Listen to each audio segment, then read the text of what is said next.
जिंकण्यासाठी भारतीय जनता पक्ष सर्व नियम कायदे मोडून सत्ता आणि साधनांचा दुरुपयोग करून या निवडणुकीमध्ये काम करू इच्छित आहे आणि यावर प्रकाश टाकण्यासाठी आणि ही सगळी माहिती महाराष्ट्रातील सामान्य जनतेपर्यंत पोहोचण्यासाठी मी नानाभाऊंना विनंती करतो की त्यांनी या पत्रकार परिषदेला संबोधित करावं. मी आपल्याला सुरुवातीलाच या रडीचा डाव जो भाजपचा आहे तो कसा उघडकीस आला त्याची सुरुवात करतो.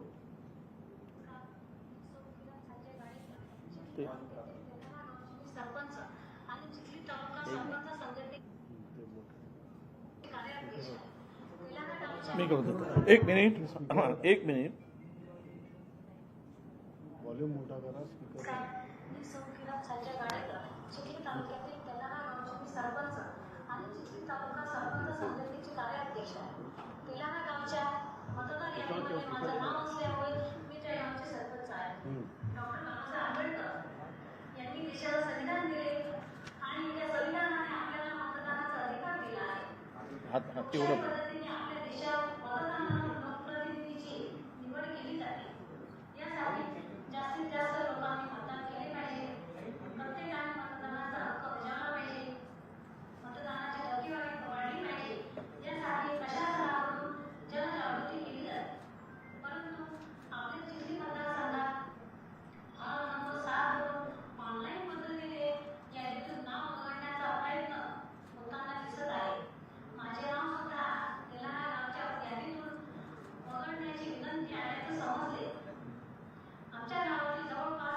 हे झालं एकच नाही तर मी तुम्हाला अजून दाखवतो. हे दुसऱ्या गावचे सरपंच आहे.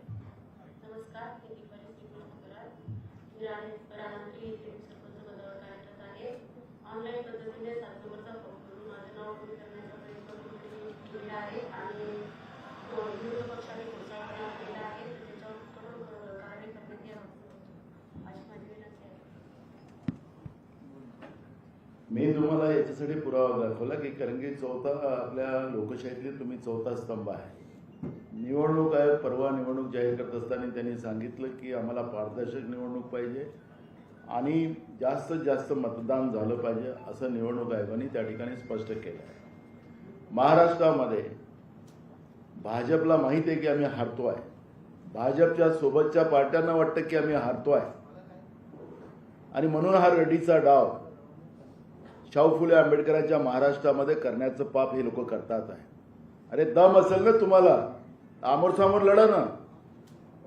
हे रडीचा डाव करून तुम्ही जे जिंकण्याचा प्रयत्न करताय महाराष्ट्र माफ करणार नाही या भाजपला आणि त्यांच्या सोबत्यांना. आणि या पद्धतीनं अगर तुम्ही वागत असाल तर मी या निमित्तानं चौथ्या स्तंभाच्या माध्यमातून महाराष्ट्राच्या जनतेला सांगतो की आजपासून आपल्या सगळ्या वोटर लिस्टला आपण तपासा आणि जिथं जिथं जे अधिकारी यांच्या या षडयंत्रामध्ये सामील झाले असतील त्या सगळ्यांना त्याची जागा दाखवायचं काम महाराष्ट्रातली जनतेने करावं हे आवाहन सुद्धा मी या ठिकाणी करतो आहे. हारण्याच्या भीतीमुळे हे पाप आता भाजप आणि महायुतीचं सरकार करताना आपण पाहतोय. त्याच्याही पलीकडे यांनी महाराष्ट्रामध्ये योजना दूताच्या नावाने 50,000 रुपये त्या एका व्यक्तीला देऊन महाराष्ट्रामध्ये सरकारच्या योजना प्रत्येकाच्या घरी पोहोचवण्याचं काम. ते कोणाचे लोक तर ते RSSचे भाजपचे लोक. त्यांना शासकीय दूत तयार केले. जनतेच्या घामाचा पैसा जो राज्याच्या तिजोरीत आहे त्या पैशातून त्याची उधळपट्टी केली जाते. निवडणूक आयोगाला आम्ही आज ती मागणी करणार आहोत की तातडीनं हे जे योजना दूत नावाचे बोगस लोक या महायुतीच्या बोगस कामाची माहिती देण्यापेक्षा त्या किती चांगलं काम केलं हे सांगायसाठी जे फिरत असतील तर निवडणूक आयोगाने तातडीनं या योजनादूतांची मान्यता रद्द करून महाराष्ट्राच्या लोकशाहीला वाचवलं पाहिजे ही मागणी आणि राज्याच्या तिजोरीला वाचवलं पाहिजे ही मागणी आम्ही करणार आहोत. त्याचप्रमाणे फॉर्म 7 अर्जामध्ये, कारण की हा जो फॉर्म 7 जो असतो त्या माध्यमातून खोट्या ऑनलाईन अर्ज केले जातात हे आपल्याला उघडकीस आलेलं आहे. आणि त्या ठिकाणी काँग्रेस विचाराचे, उद्धव साहेब ठाकरेंच्या विचाराचे, शरद पवार साहेबांच्या विचाराचे हे मतं कमी करण्याचं काम या लोकांनी सुरू केलेलं आहे. ते तातडीनं निवडणूक आयोगाने लक्ष घालावं. या पद्धतीची विनंती आम्ही आज जे सीओ इथं बसतात निवडणूक आयोगाचे ते चोकलिंगमजी त्यांना आता आम्ही 1:30 वाजता भेटणार आहोत. आणि विद्यमान आपण या ठिकाणी या निवडणुकीची हेराफेरी करण्याचा जो लज्जास्पद प्रयत्न केला जातो आहे त्या प्रयत्नाला आमचा विरोध आहे. आणि विशेष करून मी तुम्हाला सांगतो की या सगळ्या षडयंत्राच्या मागं देवेंद्र फडणवीसच आहे, एकनाथ शिंदे आहे. हे असं आहे की मी आता जे उघडकीस प्रकरण आलेलं आहे हे चिखली मतदारसंघातलं उदाहरण आहे. या चिखली मतदारसंघामध्ये गेल्या 10 दिवसात जवळपास 2600 पेक्षा जास्त फॉर्म 7 अर्ज दाखल केले आहेत. म्हणजे हा 7 नंबरचा अर्ज दाखल केल्यानंतर त्या ठिकाणी त्यांचं नाव वोटर लोकांचं नाव आपोआप कमी केलं जातं आणि ते ऑनलाईन खोट्या सही करून ह्या टाकले जातात. या पद्धतीचं आलेलं आहे. तिथल्या उमेदवार कोण आहेत भाजपचे आपल्याला सगळ्यांना माहिती आहे, मला त्यांचं नाव घेण्याचं कारण नाही. पण या सगळ्या षडयंत्रामध्ये देवेंद्र फडणवीस आणि एकनाथ शिंदे हे याच्यामध्ये सामील आहेत आणि यांना हरण्याच्या भीतीपोटी हे पाप ते करतात आहेत. एवढंच आम्हाला तुम्हाला सांगायचं आहे. आजच्या याच्यामध्ये निवडणूक आयोगाच्या या सगळ्या व्यवस्थेच्या बाबत आम्ही त्यांना सांगण्यासाठी आज जाणार आहोत. त्यासाठी इथं आम्ही आलेलो आहोत. 1:30 वाजता आम्ही भेटणार आहोत. अनिल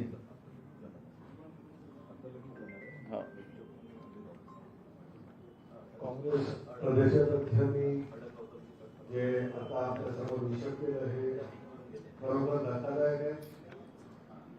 निवडणूक आयोगानं खास करून चीफ इलेक्शन कमिशनरची टीम आणली होती आणि त्यांनी राजकीय पक्षांच्या बैठका इथे मुंबईत घेतल्या.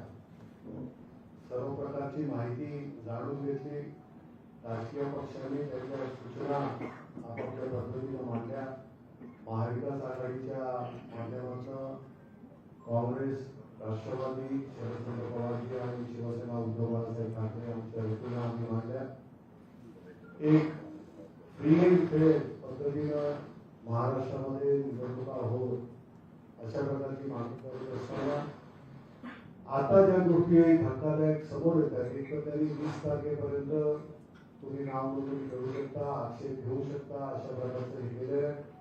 22 ऑक्टोबर पासून नामांकन सुरू होत आहे, नॉमिनेशन सुरू होतील आणि त्यानंतर 4 तारखेला शेवटचं विड्रॉल आणि 20 तारखेला मतदान अशा प्रकारचा कार्यक्रम जो दिला आहे. त्या सगळ्या परिस्थितीमध्ये आता जे काही करू शकतात म्हणजे जी तुमची मतदार सुधारित यादी आहे, 6 नंबरचा फॉर्म, 7 नंबरचा फॉर्म, 8 नंबर, 8A हे निवडणुकीच्या मतदारांच्या नोंदणी आणि त्याबद्दलची नंतरची ज्या काही प्रक्रिया असतात म्हणजे स्थलांतर असेल, मृत असेल, वेगवेगळे फॉर्म तुमचे ऍड्रेसिंग झालेले असतील, तर या सगळ्या याची जी काही तरतूद असते ती तरतूद आता ह्या घाईघाईच्या याच्यामध्ये कशा तऱ्हेनं ते हानिकारक म्हणजे ज्या निवडणुकीचा जो उद्देश आहे की स्वच्छ वातावरणामध्ये पारदर्शकतेने तुमची निवडणूक घेतली जाईल यालाच कुठेतरी छेद दिला जातोय. आणि याला आमचा आक्षेप हा आता आम्ही आमचं महाविकास आघाडीचं डेलिगेशन हे शिष्टमंडळ जाऊन तिथे चोकलिंगम सीईओ जे आहेत चीफ इलेक्शन ऑफिसर महाराष्ट्र त्यांना आम्ही देणार आहोत.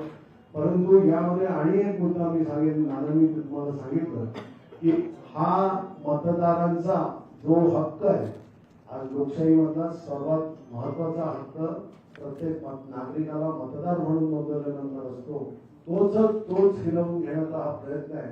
असलेली नावं गाळायची, नसलेल्या यांना आपण स्वतः हे करून त्याच्यामध्ये मतदारांमध्ये भर टाकायची आणि दिशाभूल शेवटी प्रत्येक मतदारसंघामध्ये स्वतःला पाहिजे त्याप्रमाणे करणं हा लोकशाहीला काळीमा आहे. निवडणूक आयोगाने यावर त्वरित कडक पावलं घेऊन यावर कारवाई केली पाहिजे. दुसरा महत्वाचा मुद्दा हा जो निवडणूक आयोगाने जाहीर केलेला आहे, वोटिंग फ्रॉम होम म्हणजे घरून वोटिंग करण्याची डिस्टन्स वोटिंगची जी पद्धत आहे, यामध्ये 85 अधिक ज्यांचं वय 85 आणि 40% ज्यांना दिव्यांगाचं हे आहे सर्टिफिकेट ज्यांना सिव्हिल सर्जन आणि यांच्याकडून मिळाले, त्या लोकांना घरून वोटिंग करण्याची पद्धत जी राबवली जाते त्याबद्दल आम्हाला आक्षेप अजिबात नाही आहे. ते व्हावं, ते चांगल्या रीतीनं व्हावं, परंतु त्याच्यामध्ये पारदर्शकता असणं गरजेचं आहे.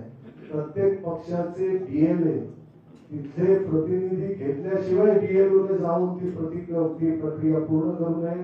यासाठी आम्ही मतदारांबरोबर नागरिकांना सगळ्यांना आम्ही इथे त्यांचं लक्ष वेधू इच्छितो की यामध्ये आपण जागरूकतेनं आपलं मतदानाचा हक्क जरूर बजावा, परंतु कोणाच्या अशा रीतीने इन्फ्लुएन्स खाली येऊन हे इथे रिगिंग होऊ नये या मतदानाचं. कारण फक्त मुंबईचं उदाहरण दिलं तर मुंबईमध्येच साधारणपणे 4,500 ऑन एन ऍव्हरेज मुंबई उपनगरामध्ये प्रत्येक मतदारसंघाकडे हे मतदान असेल आणि शहरामध्ये 10 मतदारसंघांमध्ये हेच प्रमाण 6,400च्या घरात आहे. त्यामुळे फार मोठं आणि महत्वाचं असल्यामुळे नागरिकांनी आपण केलेलं मतदान यावर माझा उमेदवार कोण, माझा पक्ष कोण यावर लक्ष ठेवावं. रिगिंग होण्याची शक्यता आहे. मी निवडणूक आयोगाला या माध्यमातून विनंती एक मागणी करतोय, एक नागरिक म्हणून सुद्धा आणि एक पक्षाचा जबाबदार पदाधिकारी म्हणून सुद्धा, महाविकास आघाडीचा घटक म्हणून, की यामध्ये कुठलाही अशा प्रकारचं हे होता कामा नये की या निवडणुकीला संपूर्ण कायम करणार लागेल.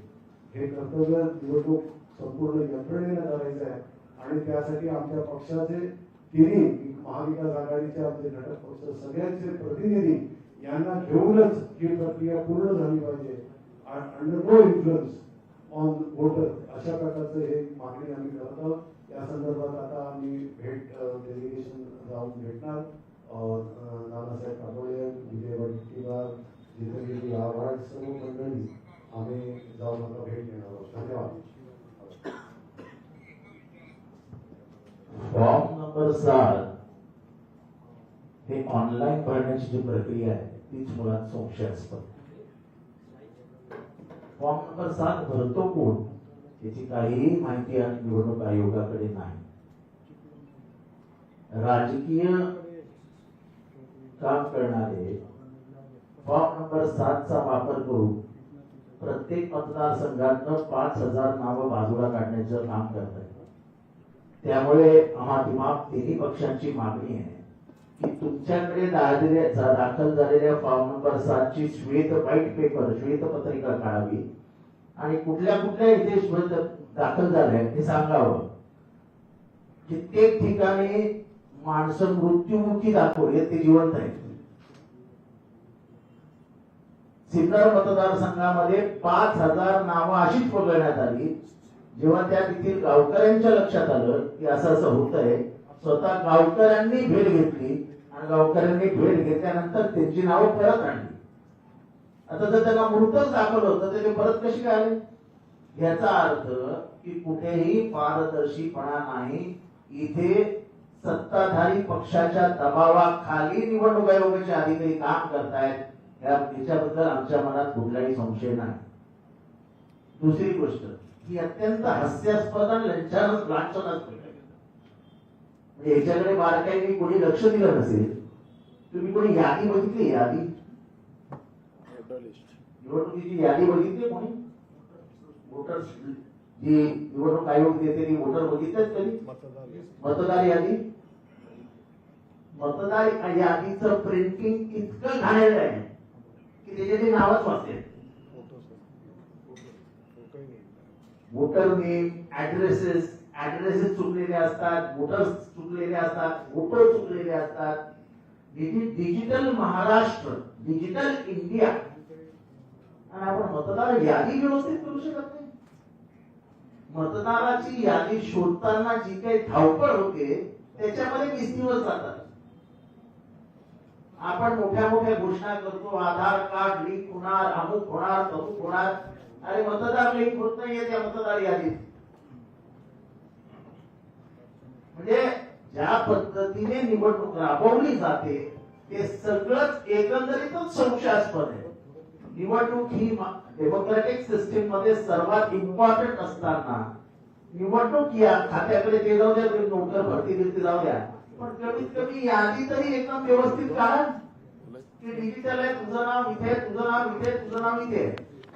एका घरातली 5 माणसं, एका घरातली 5 माणसं, एकाचं नाव एका शाळेत, दुसऱ्याचं नाव दुसऱ्या शाळेत, एक तिसऱ्याचं नाव कुठल्या तरी शासकीय कार्यालयात, चौथ्याचं नाव, म्हणजे 5 एका घरातली 5 माणसं हे वेगवेगळ्या केंद्रावरती मतदान करायला जातात. कुठली पद्धत आहे? हा मतदानाची टक्केवारी पाडण्यासाठी निवडणूक आयोगाने घेतलेली चाल आहे की काय? म्हणजे जगामध्ये 100% मतदान होत चाललंय आणि आपल्या इथं 50, 55, 57, कारण का तुमची निवडणूक यादी आधीच बरोबर नसते. आणि सर्वात मोठा प्रश्न, सर्व पत्रकारांनी देखील हा प्रश्न उपस्थित केला होता की डीजीची बदली का नाही किंवा डीजीला का नाही काढलं.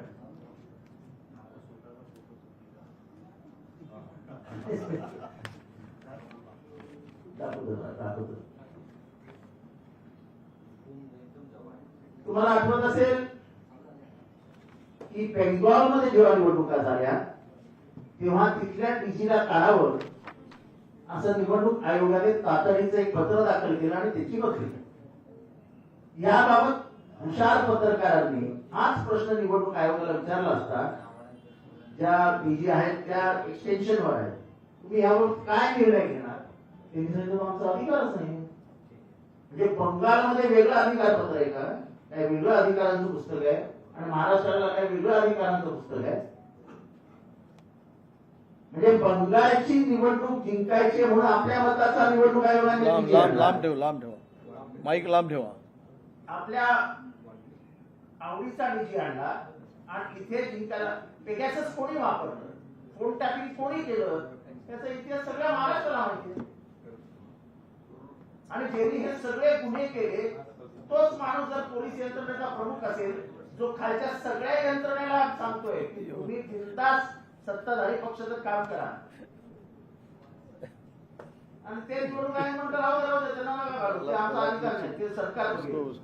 निवडणूक आयोगाने पारदर्शक वागावं, जे निर्णय घ्यायचे त्यांनी पूर्वीच्या राज्यांमध्ये जे घेतले तेच आता जाणावे, तरच ही निवडणूक पारदर्शी होईल. अन्यथा ज्या उद्देशाने स्वतंत्र निवडणूक आयोग स्थापन केला होता डॉक्टर बाबासाहेब आंबेडकरांनी, तोच मुळात कोसळेल आणि निवडणुका आणि लोकशाही ही धोक्यात येईल. एक मिनिट हा प्रश्न उत्तर सुरू करण्यापूर्वी एक महत्वाची सूचना आपल्या सगळ्यांच्या पुढे. आम्ही आता निवडणूक आयोगाच्याकडे भेटायला चाललो आहोत आणि त्यांची भेट घेऊन आम्ही हे निवेदन देणार आहोत. आता आमच्याकडे जी माहिती आली आहे ती जिथे जिथे लोकसभेमध्ये महाविकास आघाडीच्या उमेदवारांना अधिकची मतं आहेत त्या त्या ठिकाणी हा प्रयोग सुरू झालेला आहे. म्हणजे विशेष माहिती आपल्या सगळ्यांच्या पुढे, जिथे आघाडीला अधिक मतं मिळाली, आघाडीला लीड मिळाली, त्या मतदारसंघामधील साधारणतः 2,500 पासून तर 10,000 मतं कसे कमी करता येईल अशा पद्धतीचं प्लॅनिंग भारतीय जनता पक्षाचे नेते फडणवीस आणि शिंदे यांच्या नेतृत्वामध्ये महाराष्ट्रात सुरू आहे. ज्या निवडणुका आपण जिंकूच शकत नाही आणि म्हणून ह्या 7 नंबरचा जो फॉर्म आहे तो खरं म्हणजे स्वीकारला जाऊ नये अशी सगळ्यांची मागणी आता केलेली आहे आणि बरीच विस्तृत माहिती आपल्या समोर दिलेली आहे. महाराष्ट्रामध्ये घाबरले आहे महायुती आणि त्यातून हा सगळा प्रकार आता महाराष्ट्रामध्ये सुरू आहे. आपल्याला ते द्या, माझ्याकडे देऊन द्या, मी सांगून देतो. फोटो वेगळा आहे आणि माणूस आहे. आताच आपल्याकडे आपले पत्रकार आहे संतोष, कार्यकर्ते, सॉरी, एनसीपीचे कार्यकर्ते आहेत संतोष शशिकांत पवार, हे तुतारीवाले आहेत आणि यांचं नाव वेगळा आणि फोटो वेगळा आहे. हे मतदार यादीमधला, हे आपली सॉरी भारत, हो ना, हो तेच आहे, भारत निवडणूक आयोगाचं हे कार्ड आहे, आयडी आहे. यावरच मतदान करायसाठी ही आयडी कामात येते. हा, आणि उद्या जर हा फोटो वेगळा आहे तर त्याला मतदानापासून रोखलं जाऊ शकतं, रोखलं जाईलच. अशी पारदर्शी निवडणूक महाराष्ट्रात होण्यासाठी किंवा देशात होण्यासाठी निवडणूक आयोगाने जे काही सांगितलं आम्ही पारदर्शी करू, तर हे पारदर्शीपणाचं लक्षण आहे का, या एका आयडीवरून आपल्या सगळ्यांच्या लक्षात येईल. म्हणूनच आमचं सगळ्यांचं म्हणणं एवढं आहे की तातडीनं फॉर्म A7 हा घेणं बंद करा आणि पुन्हा असे प्रकार होणार नाहीत याची सगळ्यांना सूचना करा, अशी मागणी आम्ही या निमित्तानं करतो. आता प्रश्नोत्तरे महाराष्ट्रातील जनतेला आम्ही आवाहन करतो की आपलं नाव 29 तारखेला अंतिम मतदार यादी 29 आपल्याला सगळ्यांना आता मिळणार आहे 20 तारखेपासून, 19 पासून 19ला ती उपलब्ध होणार आहे सगळ्यांच्याकडे अंतिम. त्यावेळेस सर्व महाराष्ट्रातील जनतेनी आपल्या मतदार यादीत नाव आहे की नाही याची खात्री आपण करून घ्यावी आतापासूनच, असं आवाहन सुद्धा या पत्रकार परिषदेच्या निमित्तानं सर्व महाराष्ट्रातील मतदारांना आम्ही करतो. यानंतर प्रश्न विचारा. दानवे एक मिनिट.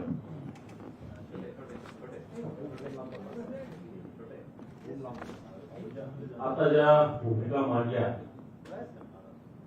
ग्रामीण भागामध्ये छोटीसे दोनच उदाहरण. नाशिक मध्य मतदारसंघात 6,500 मतदार दुबार आहेत आणि असा रीतसर अर्ज कलेक्टर केल्यानंतरही कलेक्टर फोटो वेगळा. सिल्लोड मतदारसंघ जो आहे लोकसभेनंतर या एका मतदारसंघात 27,000 मतदार वाढलेली 27,000 आणि ही डबल आहे. संभाजीनगर मध्य आणि सिल्लोड अशा दोन मतदारसंघात एकाच वेळी 27,000 नावं आहेत. निवडणूक आयोगाला जिल्हा निवडणूक अधिकाऱ्यांना तक्रारी केल्यानंतर सुद्धा त्याची दखल घेतली जात नाही. सत्ताधारी पक्षाचे तिथे स्थानिक आमदार मंत्री यांच्या प्रभावाखाली अशा पद्धतीनं निवडणूक अधिकारी काम करतात. अशा प्रकारची स्थिती सगळीकडे आहे. चला पुढे प्रश्न. हिंदी में बोलो. महाराष्ट्र में होने वाली विधानसभा के चुनाव जो विधानसभा का जो चुनाव हो रहा है उसमें चुनाव आयोग ने जो अधिसूचना निकाली है और उसमें जब उन्हें पत्रकार परिषद में कहा है कि हमें पारदर्शक चुनाव करना है, तो चुनाव आयोग के ही व्यवस्था में पारदर्शिकता नहीं है और सत्ता पक्ष के इशारे पे अगर चुनाव लड़ाया जाए तो पारदर्शिता कहाँ से आएगी, ये प्रश्न हमारे सबके सामने खड़ा हुआ है. महाराष्ट्र में 7 नंबर का जो फॉर्म होता है वो ऑनलाइन डायरेक्ट डालकर लोगों के नाम वहां पे कम किए जा रहे हैं और कम कर उसमें कांग्रेस, शरद पवार साहब के विचारधारा के वोट, उद्धव साहब के विचारधारा के वोट वो कम करने का काम महाराष्ट्र में किया जा रहा है और उसके पुरावे हमने आपको दिए हैं. मैं आह्वान करता हूं बीजेपी को, अरे दम है ना तो सामने से लड़ो. ऐसे ये पीछे से वार करने में लोकतांत्रिक व्यवस्था का खून करने का अधिकार तुमको नहीं दिया गया है. अगर गलती से तुमको दिल्ली में पावर मिल गया है तो उस पावर का, और राज्य में भ्रष्टाचार से बनी हुई असंवैधानिक सरकार, ये सरकार के माध्यम से महाराष्ट्र में होने वाली लोकतांत्रिक व्यवस्था की जो चुनाव है जो लोकतांत्रिक व्यवस्था का उत्सव है, और ये महाराष्ट्र शाहू फुले आंबेडकर का महाराष्ट्र है। ये महाराष्ट्र में अगर तुम लोकतांत्रिक व्यवस्था का खून करना चाहते हो तो कदापि यहाँ पे महाराष्ट्र की जनता होने नहीं देंगी। लड़ना है तो सामने से लड़ो, पर तुम्हारे में दम नहीं है, क्योंकि तुम हारने वाले हो। तुम्हारे सर्वे में तुम्हारी लोगों ने पोल खोल के रखी है। जिस तरह से महाराष्ट्र बेचकर तुमने गुजरात को बेच दिया, नरेंद्र मोदी और अमित शाह का एटीएम महाराष्ट्र बन चुका है। महाराष्ट्र को लूटने का काम किया और महाराष्ट्र की जनता इनको सत्ता से बाहर निकालने का मानस बना कर रखी है। तो यही अब हारने के डर से लोकतांत्रिक व्यवस्था का खून करने का काम ये लोग कर रहे हैं। आपने देखा होगा कि लास्ट हमने चुनाव के पहले ही महाराष्ट्र की डीजी जो है उसके बारे में हमने कंप्लेंट की थी चुनाव आयोग को। वो कहा था कि असंवैधानिक व्यवस्था के आधार पर डीजी की नियुक्ति हुई रश्मि शुक्ला की। अब चुनाव आयोग ने जो इलेक्शन जिस दिन डिक्लेयर किया उस दिन प्रेस कॉन्फ्रेंस ली। उस दिन लोगों पत्रकार जी ने पूछा कि आप डीजी बदलने वाले हो क्या? तो चुनाव आयोग कहता है कि हम बदल नहीं सकते, डीजी के अधिकार हमारे नहीं है। फिर वेस्ट बंगाल का डीजी आपने कैसा बदला, उसका जवाब भी चुनाव आयोग को देना पड़ेगा। अगर चुनाव पारदर्शक करना हो तो ये व्यवस्था के आधार पर चुनाव आयोग ने तुरंत एक्शन लेना चाहिए और महाराष्ट्र में चुनाव पारदर्शक होना चाहिए। मांग हम तीनों दल, कांग्रेस, उद्धव साहब का गठ और शरद पवार साहब के गठ के माध्यम से हम लोग करने जा रहे हैं और महाविकास आघाड़ी के माध्यम से किए जा रहे हैं। अगर चुनाव पारदर्शक नहीं होता है तो इसका मतलब है कि चुनाव आयोग और केंद्र में बैठी हुई मोदी और बीजेपी की सरकार इनकी साठगांठ से लोकतांत्रिक व्यवस्था का खून करने का काम चुनाव आयोग कर रहा है। ये मैसेज देश में जाएगा और लोकतांत्रिक व्यवस्था के ऊपर से जनता का भरोसा उठ जाएगा। और इसलिए हम आज महाराष्ट्र के जो चुनाव आयोग के सीईओ है चोकलिंगम जी, उनको पास जाकर हम सब ये बात को पास से अवगत कराएंगे। जो पुरावे हमारे पास है वो उनको देंगे और जो ऑनलाइन पद्धति से जिस तरह से ये पाप करने का काम जो किया जा रहा है उसको तुरंत रोकने का आदेश वो दे। और ये चुनाव आयोग की जो प्रक्रिया है, अब सरकार का कोई दखलंदाजी नहीं होना चाहिए। और एक दूसरा है कि महाराष्ट्र सरकार ने योजना दूत के नाम से 50,000 लोगों की नियुक्ति की है और उनको 50,000 रुपया दिया जाएगा। सरकार की योजना है उनके घर तक पहुंचाने के लिए वो, लेकिन सब लोग संघ के हैं, बीजेपी विचारधारा के हैं और सब प्राइवेट लोग हैं, सरकारी लोग नहीं है। और ये लोग सरकार का बैच लगाकर लोगों के घर जाकर वह कैंपेन वो लोग कर रहे हैं। जो महाराष्ट्र की जनता के पसीने का पैसा जो राज्य की तिजोरी में है उसको ये उड़ाने का काम और अपना कैंपेन करने का काम ये लोग कर रहे हैं। ये भी इस बारे में भी हम कंप्लेंट चुनाव आयोग को करेंगे। तुरंत ये योजना व्यवस्था बंद की जाए, ये मांग हम करेंगे।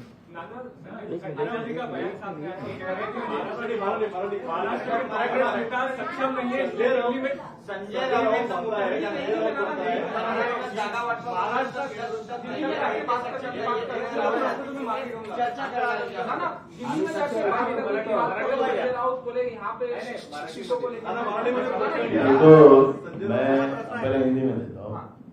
पहली बात ऐसी है कि संजय राउत जी के नेता उद्धव ठाकरे जी है, हमारे नेता मल्लिकार्जुन खड़गे जी और राहुल जी है, और राष्ट्रवादी के नेता शरद पवार जी है। जो हमारी टीम में हम लोग जो सीट शेयरिंग की मीटिंग जो कमेटी जो है उसमें ना शरद पवार जी रहते हैं, ना उद्धव जी रहते हैं, ना मल्लिकार्जुन खड़गे जी, ना राहुल जी रहते हैं। लेकिन हम लोग कमेटी जो बनी है उनके आदेश से बनी है, हमारे तीनों नेता के आदेश से बनी है। हमारी जवाबदारी है कि हमारे नेता को जो भी कुछ हुआ वो मालूमात देना, वो हमारा अधिकार है, वो देना पड़ता है। संजय राउत उद्धव जी को ओवररोल करते होंगे तो उनका इशू है, हमें पता नहीं क्या है उनका, अगर वो ऐसा बोलते हैं तो। लेकिन हम हमारे नेताओं को हम वास्तविकता बताना ये हमारी जवाबदारी है और वो हमने काम किया है। संजय राउत का काम, संजय राउत क्या कर रहे हैं, हमें संजय राउत के बारे में मुझे कुछ बोलना नहीं।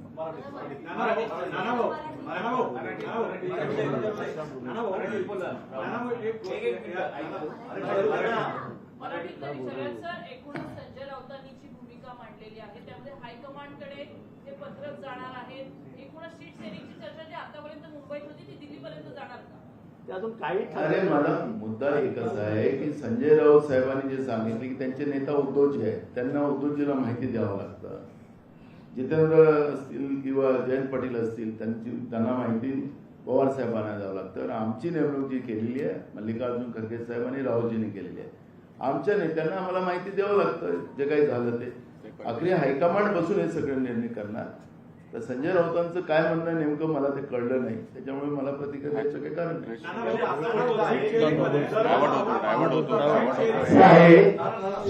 पत्रकारांनी समजून घ्यावं ही पत्रकार परिषद ही फक्त निवडणूक आयोगासंबंधात आहे. याबद्दल इतर प्रश्नाची उत्तरं आम्ही सगळ्या दुपारी एकत्र बसल्यानंतर देऊ. आपण हे विचारा ना, चाहता हूँ भलतीकडे विचार मैं सिर्फ इतना कहना हे विचारा ना, निवडणूक काय एवढा घोड झालेला कि आपकी जो यादी है, एवढा घोड झालेला ते विचारत आपकी आणि भलताच यादी विचार में जो घोटाला करने वाले हैं, आज से आप अपना नाम चेक करना शुरू कर दीजिए. अगर गलती से भी आपका नाम गायब हो जाता है तो आप तुरंत आवाज उठाइए, क्योंकि जीतने वाली महाविकास आघाड़ी है. ये ध्यान में रख के आपको काम करना है और उस काम के ऊपर आप नजर रखिए.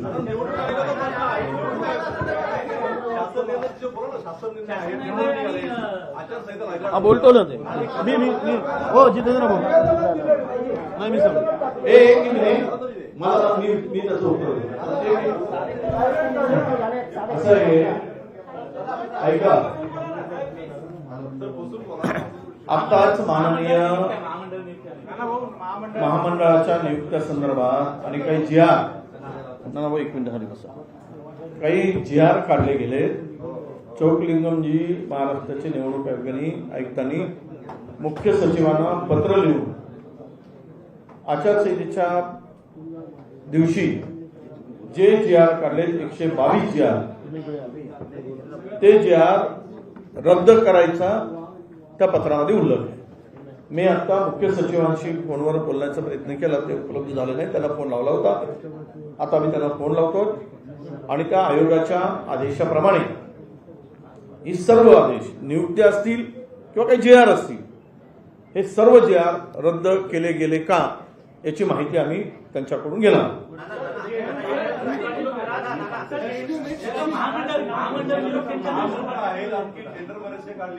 ते सर्व निर्णय रद्द करण्याचे सूचना किंवा पत्र निवडणूक आयोगाने मुख्य सचिवांना पाठवलेलं आहे.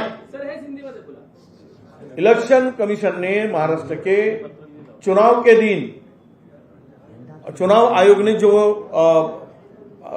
इलेक्शन डिक्लेयर किया था उसी दिन जो भी निर्णय हुए हैं वो निर्णय और नियुक्तियों को रद्द करने के लिए लेटर इशू किया है, आदेश दिया है मुख्य सचिव को, और उसका इंप्लीमेंट हो रहे कि नहीं हो रहे इस बारे में हम लोग मुख्य आयुक्त से जानकारी ले रहे. उनको ये करना पड़ेगा. जितनी नियुक्तियां हो या टेंडर हो, जीआर हो, सब कैंसिल करना पड़ेगा. एक मिनिट या विषयात वडेट्टीवार साहेबांनी सांगितलं, त्याच्या पुढे मी जातो. यांनी बरेचसे जीआर जुन्या तारखेनं काढले, परंतु प्रत्यक्षात निवडणूक आचारसंहिता ज्यावेळेस सुरू होती दुपारी 3:30 वाजता पत्रकार परिषद झाली, त्याच्यानंतर मेल आला असेल, वेबसाईटवर टाकला असेल तरी ते इनलिगल आहे. तारखा त्यांनी जुन्या टाकल्या. समजा परवाची तारीख टाकली, परवा घोषणा केली, परंतु तारीख मागच्या 10 दिवसापूर्वी टाकली. त्यामुळे तसं रितसर पत्र आम्ही दिलेलं आहे की दुपारी 3:30 वाजेनंतर जेही मेल केला असेल, वेबसाईटवर टाकला असेल, पत्र इनवर्ड झाला असेल, आउटवर्ड झाला असेल, ते सगळे रद्द केले पाहिजे. तारखा त्याच्यात त्यांनी जुन्या 10 दिवसापूर्वीच्या टाकलेल्या आहेत. Kind your information.